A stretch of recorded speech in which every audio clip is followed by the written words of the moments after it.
मैंने बड़ी मेहनत से प्यार और वासना का एक वीडियो बनाया था, वो वसीम भाई को भेजा था, क्योंकि वसीम भाई ने होमवर्क दिया था। तो मैंने उनसे पूछा कि वसीम भाई कितने नंबर दोगे। वसीम भाई बोले 10 में से 2। मैंने कहा क्यों? क्योंकि किसी को समझ में नहीं आएगा, बड़ी समस्या है। समझाने बैठो तो समय लगता है, और समय अटेंशन किसी के पास है नहीं। तो बड़ी सिंपल भाषा में छोटी सी बात बताता हूँ। देखो भाई, प्यार होता है सहज, मतलब प्रकृति के मूल्यों पर आधारित। मतलब प्रकृति में क्या होता है, जहाँ से आता है वहाँ से आगे जाता है। मतलब जिसने दिया उसको वापस देने का नियम नहीं है। जिसने दिया उसने अपना ले लिया सहजता से, और आपको जो मिला वो अपने आगे पहुँचा दिया। तो वो प्राकृतिक प्रेम है। तो जब हम इस धारा में बहते हैं कि प्यार हमारे थ्रू बह रहा है, हमें कई लोग प्यार करते हैं, उस प्यार को हम आगे फैला देते हैं, तो वह प्रेम की सहज नदी होती है, सब उसमें आनंदित रहते हैं। गलती तब होती है जब हम दो लोगों के बीच में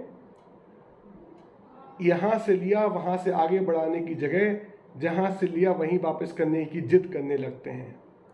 यह जिद कुछ समय तो व्यापार जैसा चलता है, मतलब इसने दिया आपने इसको दिया, लेकिन फिर कुछ समय बाद हमारा जो तुलनात्मक दिमाग है, जो मेजरिंग माइंड है, और ये हमने उतना प्यार किया था, उन्होंने कम प्यार किया, तो यह जो व्यापारिक बुद्धि है वो कम हो जाती है।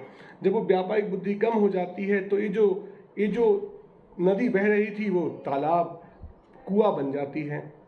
और जब वो कुआं इस तरीके से बन जाती है जहाँ पे पानी को रोक के रखा जाता है, एक कचोटती है, मतलब एक दूसरे को दबाने का भाव है, एक दूसरे को खा जाने का भाव है, तो वह वासना कहलाती है दोस्तों। वासना मतलब कंट्रोल, बस बस बस नहीं लगता, बस बदबू आती है। मतलब जब बदबू आती है, प्रेम इकट्ठे हो गए, प्रेम की जो एक शरीर में एकत्रित हो जाता है या किसी एक लक्ष्य पे एकत्रित हो जाता है, और वो प्यार का दायरा, नदी बहना बंद हो जाती है, इकट्ठी होकर सड़ने लगती है, जो बदबू आती है, जो बास आती है, उसको ही वासना कहते हैं। तो वासना ना आए इसके लिए बहुत सिंपल सा तरीका है। यदि आपको लगे कि आपका पूरा प्रेम एकदम जकड़े हुए किसी व्यक्ति को, या आपको कोई जकड़े हुए है, तो फैल जाइए, मतलब अपनी सोच को फैलाइए, अपना दर्शन फैलाइए, घूम घूम के देखिए दुनिया में उस वासना का अंजाम क्या होता है। उससे भय आएगा, आप उससे दूर भागेंगे। और जहाँ जहाँ सहज प्रेम आकर्षण दिखे, जैसे कि लोग अपने बच्चों को करते हैं, या मतलब दोस्त अपने दोस्त से करता है, वैसे प्रेम संबंधों को ज़्यादा से ज़्यादा स्थापित कीजिए।